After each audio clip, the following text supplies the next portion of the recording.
اثر کیا ہوا ہوگا؟ فرمایا اسے پکڑ کے لے جاؤ اور باہر جا کر اس کی زبان کاٹ دو۔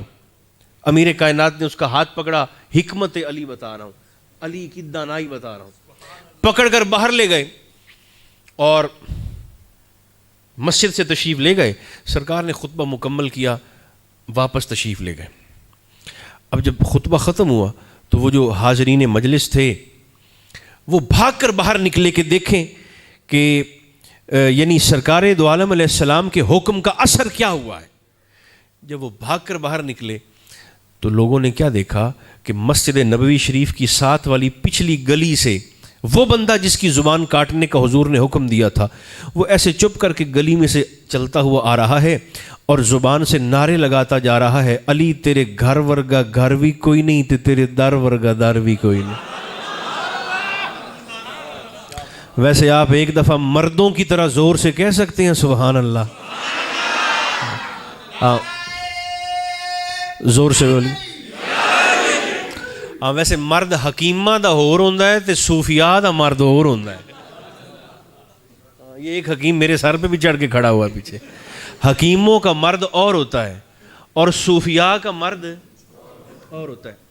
صوفی اس بندے کو، صوفی بڑی مونچھوں والے کو مرد نہیں سمجھتے، صوفی اسے مرد کہتے ہیں جو شیطان کو گرا لیتا ہے اور جو خود اس کے سامنے لیٹا رہتا ہے۔ وہ کہتے ہیں کہ بظاہر ہے مردوں کی جنس میں سے لیکن نہ مرد ہے۔ اچھا، وہ بولتا ہوا جا رہا ہے، علی تیرے گھر جیسا گھر بھی کوئی نہیں اور تیرے در جیسا، کاش کہ آپ سارے بولیں، تیرے در جیسا، تیرے حسب جیسا حسب بھی کوئی نہیں اور تیرے نسب جیسا نسب بھی کوئی نہیں۔ اچھا، لوگوں نے اس کو پکڑا، پیچھے پیچھے اس کے سرکار علی پاک بھی آ رہے ہیں، لوگوں نے اس کو پکڑا، لوگوں نے کہا یہ کیا ہے؟ علی نے فرمایا کیا ہے؟ انہوں نے کہا سرکار نے تو حکم دیا ہے کہ اس کی زبان کاٹ دو، یہ تو بولتا ہوا جا رہا ہے۔ میرے علی نے بڑے نخرے سے فرمایا اس لیے تو حضور نے تمہیں حکم نہیں دیا،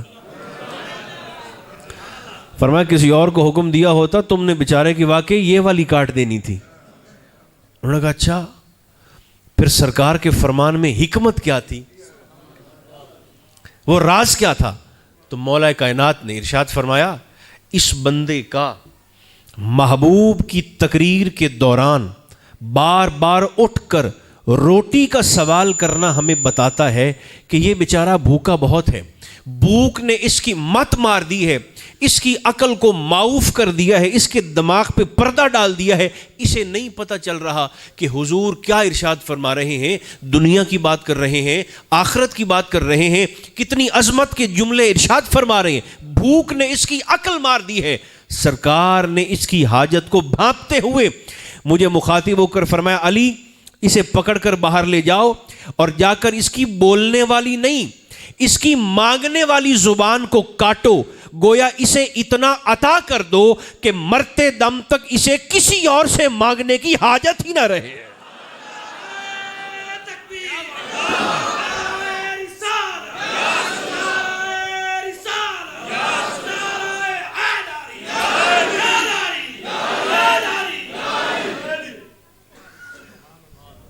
اسے اتنا عطا کرو کہ اسے مرتے دم تک کسی اور سے مانگنے کی، میرے خیال بے ہوش ہو گئے ہو، مانگنے کی حاجت ہی نہ رہے۔ اب جب جھولی بھر گئی اب اس جملے کا مزہ لیں، وہ جملہ جو وہ فقیر کہتا ہوا جا رہا تھا، علی تیرے گھر جیسا گھر بھی کوئی نہیں، تیرے در جیسا در بھی کوئی نہیں، تیرے حسب جیسا حسب بھی کوئی نہیں اور تیرے نسب جیسا کسی کا نسب بھی کوئی نہیں۔ اور بھائی کیوں نہ ہو، ایک بندے نے سرکار علی پاک کی بارگاہ میں، بس آخری بات، وہ جو طویل حدیث پاک ہے وہ پھر صحیح، میرے خیال میں خطاب ابھی ہوگا باروی صاحب کا بھی۔ اچھا چلیں ایک بات جلدی سے قبول فرمائیے۔ ایک بندے نے سرکار علی پاک کی بارگاہ میں، بلکہ نہیں، 3 مختلف لوگوں نے سرکار علی کی بارگاہ میں ایک ہی سوال کیا اور جناب علی نے ایک ہی سوال کے 3 مختلف جواب دیے۔ سوال کرنے والے کتنے ہیں؟ زور سے بولیے۔ 3۔ سوال ایک ہے، کرنے والے 3 ہیں۔ علی نے سوال ہی بدلا تو خیرات بھی بدل دی. سوال تو ایک ہے مگر سوالی تو بدل گیا نا. سوالی بدلا تو اور آپ یقین جانیں نوازتے بھی ہیں. وہ کوفہ میں ایک بندہ تھا. ویسے میں اور آپ ختم شریف میں نہیں بیٹھے, ہم علی کے جشن میں بیٹھے ہیں. اور جشن چہروں سے نظر بھی آنا چاہیے. جی دیکھیں کوفہ میں نا سرکار علی پاک کا ایک مرید تھا, تو بڑا علی علی کرتا تھا. اس بیچارے سے چوری ہو گئی. مرید تھا سرکار علی کا, چوری جو ہوئی مقدمہ آ گیا سرکار علی کی بارگاہ میں. نوازتے کیسے ہیں؟ چوری کا جرم تھا, ثابت ہو گیا. آپ نے فرمایا ٹھیک ہے اس کا ہاتھ کاٹو. تھا علی کا مرید, جلاد آ گیا, اس نے یہاں سے رکھا تلوار اور اس کا ہاتھ کاٹ دیا, انگلیاں کاٹ دیں اس کی. اب تکلیف کتنی ہے میں عرض نہیں کر سکتا, آپ تصور نہیں کر سکتے. ہاتھ کٹوانے کے بعد جب وہ بندہ مرہم لگوا کر پٹی کروا کے جب باہر نکلا تو سامنے چوک میں کھڑے تھے کچھ منافق. ہون دین نا چوکیں چوک میں کھڑے تھے منافق. جب اس کو دیکھا کہ یہ ہے تو مرید, بڑا علی علی کرتا ہے, ملنگ ہے علی کا. ہمارے ملنگ بنگی نہیں ہوتے, یہ بات یاد رکھیں. ہمارے ملنگ بے وقوف اور غلیظ نہیں ہوتے. وہ چوک میں کھڑے تھے, انہوں نے ایسے اشارہ کر کے بلایا. اب ان کی خباثت کا طریقہ دیکھیں. اسے بلا کر نا ایسے تو کہنے لگے کم از کم علی کو تیرے ساتھ تو ایسا نہیں نہ کرنا چاہیے تھا. بڑا تو علی علی کرتا تھا, کم از کم تیرے ساتھ تو رعایت کرنی چاہیے تھی. اس نے کہا تم بکواس نہ کرو. ہاتھ کٹا ہوا, اس نے کہا تم زبان درازی نہ کرو. انہوں نے کہا یار حد ہو گئی, ہم تیری دل جوئی کرتے ہیں تو ہم ہی کو ڈانٹتا ہے. وہ کہنے لگا میں تو اسے بھی اپنے مولا کی مشکل کشائی سمجھتا ہوں. انہوں نے کہا وہ کیسے؟ کہنے لگا میرے علی نے اس میرے میں بھی بڑا مزہ ہے. ہاں, میرے علی نے میرے جسم کا وہ حصہ ہی کاٹ کے علیحدہ کر دیا ہے جو مجھ سارے کو جہنم میں لے کے جا رہا تھا. وہ کہنے لگا اس 5-6 انگلیوں کی وجہ سے جو میں سارا جہنم میں جلوں تو اچھا نہیں کہ انہی کو کاٹ کے پھینک دیا جائے. یہ بھی میرے علی کی مشکل کشائی ہے. جب اس نے اتنی بڑی بات کی تو پاس ایک اور بندہ بھی کھڑا ہوا تھا پیار والا, سیدھا بھاگا سرکار علی پاک کے پاس. حضور وہ جس کا ہم نے ہاتھ نہیں کاٹا ابھی؟ فرمایا ہاں سرکار وہ تو چوک میں کھڑا ہو کر آپ کے قصیدے پڑھ رہا ہے. یہ بات اس نے کی ہے. بس بیٹھے تھے موج میں آ گئے. فرمایا اچھا اسے بلا کے لے آؤ. وہ گیا, وہ جس کا ہاتھ کاٹا تھا اسے بلا کے لے آیا. جناب علی کے سامنے کھڑا ہے. آپ نے فرمایا کیا کہا ہے چوک میں؟ اس نے کہا حضور وہ کچھ منافق کھڑے تھے بے ایمان جو آپ کو نہیں مانتے, دل میں بغض رکھتے ہیں. تو حضور وہ کہنے لگے کہ علی کو تیرے ساتھ تو ایسا نہیں نہ کرنا چاہیے تھا. تو میں نے کہا یہ بھی میرے مولا کی مشکل کشائی ہے. میرے جسم کا وہ حصہ کاٹ دیا جو مجھ سارے کو دوزخ میں لے کے جا رہا تھا. سرکار علی مسکرائے. آپ نے فرمایا اس کا کٹا ہوا ہاتھ کہاں پہ ہے؟ مہربانی کرو جڑے چپ کرتے بیٹھے ہو نا, اے بندے نو شخصیت نو ذات نو منن دا حکم ہے, سوچن دی تو اجازت ہی کوئی نہیں. تیرا کٹا ہوا ہاتھ کہاں پر ہے؟ تشت میں تھا, ابھی تو کاٹا تھا, جلاد لے کے آگے. فرمایا لے آؤ. وہ ہاتھ آگے آیا. سرکار علی مرتضیٰ نے ید اللہ والے ہاتھ سے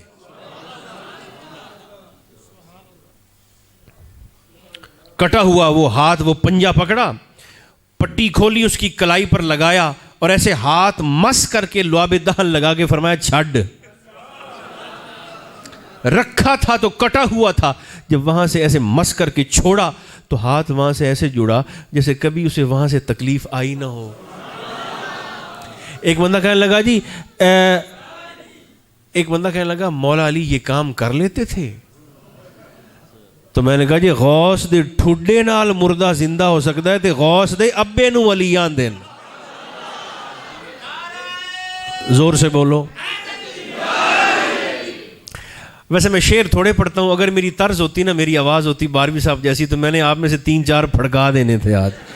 لیکن چلیں سادہ ہی سن لیں. رک گیا رو دادے اوصاف جلی کہتے ہوئے, سمجھ نہ بھی آئے پھر بھی زبانیں کھولنی ہے چونکہ ذکر ایسا ہے.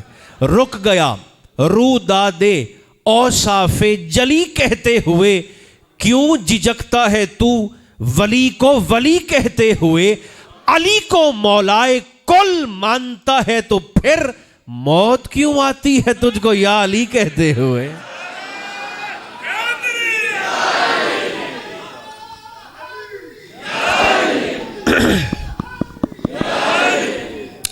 ہاتھ رکھا تو کٹا ہوا تھا, مس کیا تو جڑ گیا. اچھا اب وہ ہاتھ جڑا ایسے حیرت سے دیکھ کر وہ مرید آپ کا آپ کے سامنے کھڑا ہے. وڈے گھراں دے نوکر بھی سیانے ہوندے نا. وہ بندہ سرکار علی سے کہنے لگا حضور اگر جوڑنا ہی تھا تو کاٹا کیوں؟ حضور اگر عطا ہی کرنا تھا تو کاٹا کیوں؟ اب ادھر دیکھنا, کاٹا کیوں؟ سرکار علی مرتضیٰ نے فرمایا وہ شریعت محمدیہ تھی اور یہ ہمارے قصیدہ پڑھنے کا انعام ہے, لے جاؤ. نوازتے ہیں نوازتے ہیں. دیکھیں نا ایک بندہ جو ہو اندھا نابینا اور وہ باہر دھوپ میں کھڑا ہو کر کہے, نعرے لگا دے, یہ ہمارے ابو بکر صدیق چوک میں نعرے لگا دے اور کہے کہ اس کائنات میں سورج تو ہے ہی کوئی نہیں, تو لوگ یہیں جنگی چوک سے ہی, ابو بکر چوک سے ہی یا پیچھے دوسرے تیسرے چوک سے موٹی زنجیر پکڑ کے نا اسے وہ ہمارے ادھر حضور دیوان صاحب 9 راتوں کے لیے باندھ آئیں گے. لوگ کہیں گے تیری آنکھیں نہیں خراب, تیرا دماغ بھی خراب ہے. اگر تجھے نظر نہیں آتا تو اس کا مطلب یہ تو نہیں کہ کائنات میں سورج چڑھتا ہی نہیں ہے. دیکھیں نا جو اس راستے کا مسافر ہی نہیں ہے اسے کیا پتا کہ علی کیا ہے. جسے محبت ہی نہیں ہوئی, جس کی طبیعت کو دودھی آئے نا, صبح صبح دودھی, بس باتیں ختم کر رہا ہوں, صبح صبح دودھی آئے گوالا اور دستک دے کر کہے کہ دودھ لے لو, اور گھر سے بچہ لوٹا اٹھا کے چلا جائے دودھ لینے کے لیے, لوٹا, تو دودھی کہے گا نہ کاکا اے نور خدا دائے,